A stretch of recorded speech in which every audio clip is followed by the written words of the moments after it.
안녕하십니까 콜러님다. 자, 오늘 눈 엄청 내립니다. 대설주의보, 여러분들 운전할 때 굉장히 조심하셔야 돼요. 눈 엄청 내리고요. 이 내림과 동시에 저의 주식도 함께 내려가고 있습니다. 자, 오늘은 여러분들께 전해드릴 그 내용이 캐비티 아이언이 쉬운 이유에 대해서 알려드릴까 합니다. 캐비티 아이언, 도대체 머슬백 아이언에 비해서 어떤 부분이 과연 쉬운 걸까요? 여러분들이 조금 잘못 알고 계실 수도 있어서 그 지식을 여러분들께 전해드리고자 이렇게 영상을 켜게 됐습니다. 여러분들 이 내용 보시고 여러분들 캐비티가 그래서 쉽구나, 머슬백이 그래서 어렵구나, 이 같은 내용을 여러분들 함께 이 영상을 보시면서 지식을 함께 쌓아 가시길 바라면서 영상 시작합니다.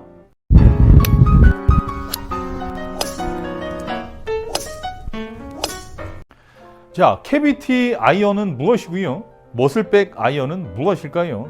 자, 캐비티라는 그 영어 명사를 보면 좀 비어있다, 뭐 이런 뜻이고, 머슬은 근육이다, 뭐 이런 내용이에요. 지금 내용 보시면 사진 한번 보시죠. 자, 이런 모양을 대부분 캐비티라고 하고요. 자, 이런 모양을 대부분 머슬백이라고 합니다. 자, 이런 머슬백과 캐비티, 많은 캐비티 아이언을 생산하는 그런 제조사나 그런 업체 측에서 이야기하는 것은 무게 저중심 설계를 하여 공이 좀 더 다소 쉽게 뜰 수 있게 하며 유효 타점을 넓혀서 좀 더 편안한 형태로 골프를 즐길 수 있다가 캐비티 아이언을 생산하는 사람들의 대체적으로 거의 다 입모아서 하는 이야기들인데요. 여기에 대해서 골런디가 좀 반문을 한번 해보고 싶습니다. 그러니까 골런디가 이 피팅을 정말 많이 하면서, 그리고 제품 개발도 많이 하면서 많은 사람들에게 물어봤을 때 단 한 사람도, 아주 단 한 사람도 그 내용에 대해서 명확히 모르시더라고요. 제가 한번 물어봅니다. 독자님들도 한번 답변 한번 이렇게 영상 보시면서 답변 한번 해보세요. 캐비티가 왜 쉬운 거죠? 자, 다시 질문을 바꿔보겠습니다. 머슬백은 왜 어려운 거죠?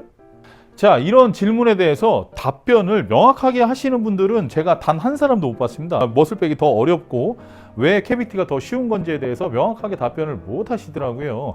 자, 일단 여러분들 보시면 현재 캐비티 모양이 나와 있을 텐데요. 이 캐비티의 특징을 한번 보십시오. 자, 보시면 일단은 안이, 말 그대로 안이 파여져 있어요. 백페이스 쪽이 많이 파여 있죠. 자, 백페이스가 많이 파여 있다는 것은 무슨 얘기예요? 철을 그만큼 덜 썼다는 얘기죠. 자, 철을 덜 쓰니까 헤드 무게가 안 나옵니다. 자, 헤드 무게가 안 나오니까 그 백페이스를 비움과 동시에, 뭐 예를 들어 언더컷을 한다 해도 마찬가지예요. 사실 비운다고 해도 다른 곳에 중량을 줘야 돼요. 여러분들께서 잘 알고 계시는 이런 부분들, 7번 아이언 기준으로 268g에서 270g 정도가 일반적으로 생산하는 일반 클럽들은 그런 식으로 나오고 있죠. 자, 근데 뒤에 백페이스의 무게를 빼니까 이 클럽의 중량을 270g을 맞추기 위해서 뭐 여러 가지 시도를 합니다. 일단 첫 번째, 바닥 솔이 넓어져야 돼요. 거기에다가 쇠를 집어 넣어야 되니까. 자, 그 다음에 탑라인이 두꺼워집니다.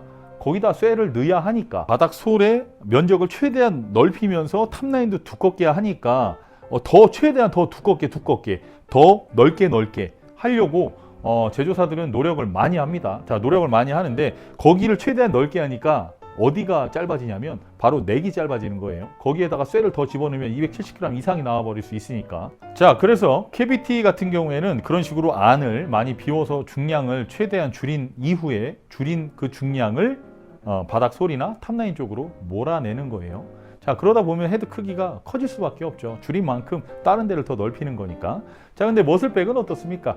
자, 머슬백 같은 경우에는 백페이스가 거의 꽉 찼죠. 그냥 꽉 채운 거예요. 쇠로 꽉 채우다 보면 그 중량을 오버해서 넘길 수 있어요. 그렇게 되면 탑레인도 조금씩 줄이는 거고요. 솔 모양도 조금씩 줄이는 거예요. 바닥의 솔도 조금씩 줄이다 보면 탑라인도 같이 이렇게 좀 그 밸런스라고 하죠. 밸런스라기보다는 약간 외형의 그런 조화 등을 봤을 때 탑라인이 밑에가 얇아지는데 위에도 같이 두꺼워버리면 그것도 조금 그것대로 보기가 조금, 그래서 조금씩 줄여나가는 겁니다. 자, 조금씩 줄여나가고 넥 쪽을 조금 더 길게 뽑음으로 해서 무게 중량을 맞추는 것이죠. 자, 근데 캐비티 아이언을 제조하는 업체에서 유효 타점을 더 스윗스팟이라고 그러죠. 이 스윗스팟을 더 넓혔다고 하는데 제가 그 문건을 되게 많이 찾아봤어요. 뭐 해외 논문도 좀 찾아보고 했는데 유효 타점을 어떤 방식으로 더 넓히는 건지에 대해서 명확하게 기술된 게 없더라고요. 그래서 왜 사람들은 캐비티는 쉬워하고 머슬백은 어려워하지?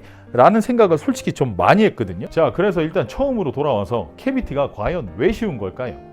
자, 제 이야기를 듣고 한번 생각을 해보십시오. 왜 캐비티가 쉬운 걸까요? 저는 캐비티가 쉬울 이유가 전혀 없다고 보고 머슬백이 어려울 이유가 전혀 없다고 봅니다. 두 개가 다 동일한 아이언입니다. 콜론디는 항상 그렇게 생각합니다. 항상 제가 여기 오시는 분들에게도 이야기하고 많은 사람들에게 이야기를 드리는데, 골프채의 아이언 헤드라는 것, 이 클수록 맞아야 되는 위치가 여기 돼서는 안 되는 거예요. 어쨌든 맞춰야 되는 지점은 바로 한 군데입니다. 정해져 있어요. 그 범위를 넘어서선 안 됩니다. 토에 맞거나 힐에 맞거나 아니면 페이스 위쪽에 맞거나 밑단에 맞거나 이렇게 해서 정상적인 볼의 비행을 만들어낼 수 없어요. 모든 물체는 무게 중심이라는 것이 분명하게 있기 마련입니다. 무게 중심은 어떤 제품이든 간에 무게 중심은 무조건 있습니다. 자, 근데 그 무게 중심을 벗어나서 맞았는데 그 공이 똑같이 반드시 멀리 갈 수는 없어요. 헤드의 무게 중심이라는 것은 분명히 존재합니다. 자, 유튜브 영상을 보면 어떤 프로들은 이런 식으로 이야기하는 경우도 있더라고요. 스위스팟은 힐 쪽이다. 자, 스위스팟은 토 쪽이다. 아니다. 스위스팟은 중앙이다. 의견이 정말 분분합니다. 자, 근데 그 사람들이 이야기하는 건 스위스팟은 무조건 안쪽이다, 바깥쪽이다 이런 게 아니라 제품마다 무게 중심 밸런스가 다 다릅니다. 그러니까 그렇게 이야기하는 그 선수들이나 그렇게 이야기하는 그 유튜버들 같은 경우에도 그것이 옳다, 그르다 무조건적으로 우리가 이야기할 수 없어요. 왜냐하면 제가 사용하는 클럽을 빗대어서 그 사람 영상을 보게 되면 저 사람 얘기는 틀린 거예요. 하지만 저 사람이 갖고 있는 클럽을 갖고서 빗대어 한번 영상을 보게 되면 그 사람 얘기는 맞는 겁니다. 그러니까 결국은 여러분들께서 캐비티 아이언을 사용해서 쉽다고 생각하면 그건 쉬운 거고, 머슬백을 사용해서 어렵다고 생각하면 어려운 겁니다. 골프채란 그런 거고요. 골프란 그런 것입니다. 여러분들께서 캐비티를 쉽다고 생각하고 치시면 정말 쉬운 채가 되는 것이고, 머슬백이 쉽다고 생각하시면 머슬백이 쉬운 채입니다. 이것은 누가 써라 마라 이야기할 부분도 사실 아니라는 거예요. 하지만 콜론디가 여기에서 의문을 한번 품을 수밖에 없었던 거예요. 제작하고 설계하고 한다고 했잖아요. 콜론디가 아이언을 생산하잖아요. 생산하는데 사실 많은 금형들을 보고 많은 것을 보면서 든 생각은 사실 그거예요. 아이언이 나오는 데 있어서 이 아이언 모양을 금형의 틀에다가 이렇게 놔요. 한 40개, 50개, 막 100개씩 금형의 틀을 이렇게 짠단 말이에요. 금형의 틀을 짜놓고 이렇게 팡팡 찍어낸단 말이에요. 근데 이 찍어내는데 사실 그들이 만들어내는 아이언의 그 금형이라는 것은 자주자주 만들어질 수 없어요. 뭐 대형 제조사에서는 한번 만들고 그 금형을 폐기하는 경우도 있다고는 합니다만, 대부분의 아이언 제조사들은 금형을 다시 재활용하게 되어 있습니다. 그 금형을 재활용하는 데 있어서 뭔가 소비자들에게 똑같은 아이언만 제공하기가 뭐하니까 세일즈 포인트를 많이 만들어낸 것 같다. 그러니까 이것은 이것 때문에 조금씩 다르다, 저것은 저것 때문에 조금씩 다르다라는 식의 세일즈 포인트를 만들어내는 것 같아. 그렇게 골퍼들에게 이야기를 하면서 판매를 진행해온 것 같다. 결론은 캐비티 아이언이 결코 쉽지 않으며, 그죠? 머슬백 아이언이 절대로 결코 어렵지 않습니다. 자, 맞춰야 되는 지점은 동일하고요. 헤드 무게를 뽑아내기 위해서는 머슬백은 백페이스가 더 많이 튀어나와 있기 때문에 헤드가 작아질 수밖에 없는 것이고, 캐비티 아이언은 백페이스가 비어있기 때문에 헤드가 그만큼 상대적으로 커질 수밖에 없는 것이다. 그리고 여러분들께 한 번 더 여쭤보는 것은, 헤드가 크다고 해서 더 잘 맞고 더 그 유효 타점이 더 늘어난다거나 한다는 것은 아니라는 겁니다. 자, 그러면 머슬백을 써야 되느냐, 캐비티를 써야 되느냐라고 콜론디에게 문의하시는 분들이 생각보다 굉장히 많습니다. 그럼 콜론디는 거기에서 대답을 해드릴 수 있는 건 단 한 가지예요. 마음대로 쓰세요. 쓰고 싶은 거 쓰십시오.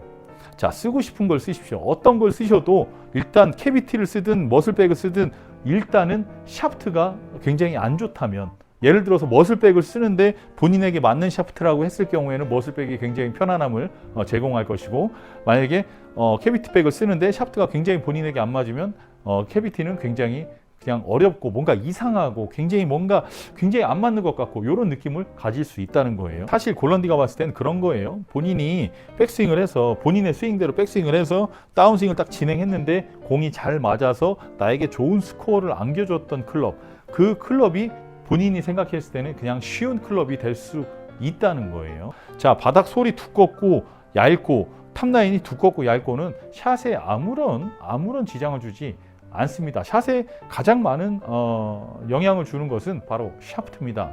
샤프트와 여러분들의 스윙이겠죠.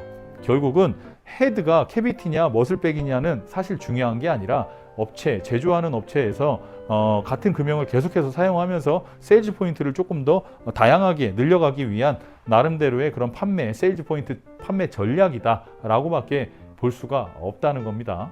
많은 제조사들은 미스샷에 대응할 수 있는 관용성이라는 슬로건을 걸고서 많은 골퍼들을 현혹하고 있습니다. 하지만 아이언은 쇠 재질에 따라 느낌은 조금 다를 수 있을지언정 거의 다 같다고 보시면 되겠습니다. 자, 여러분들이 현재 갖고 계신 아이언 다 좋은 겁니다. 자, 문제는 조립, 그리고 밸런스, 그리고 강도, 강성 이런 것들이 사실 제일 큰 문제라고 볼 수 있겠습니다. 헤드는 나쁜 헤드는 없다고 봐요. 자, 이상 골런디였고요. 이 영상이 도움이 되셨다면 구독과 좋아요, 알림 설정까지 해주신다면 골런디가 좀 더 힘내서 영상을 찍을 수 있게 많이 도와주실 수 있습니다. 자, 눈이 많이 내리고 있습니다. 여러분들 빙판길 정말 조심하셔야 되고요. 운전 굉장히 조심하시고 이 눈도 가급적이면 맞지 않는 게 좋겠습니다. 그렇게 좋은 성분은 아닐 거예요. 이상 골런디였습니다. 다음에 더 좋은 영상으로 찾아뵙겠습니다. 골런디였습니다. 중세!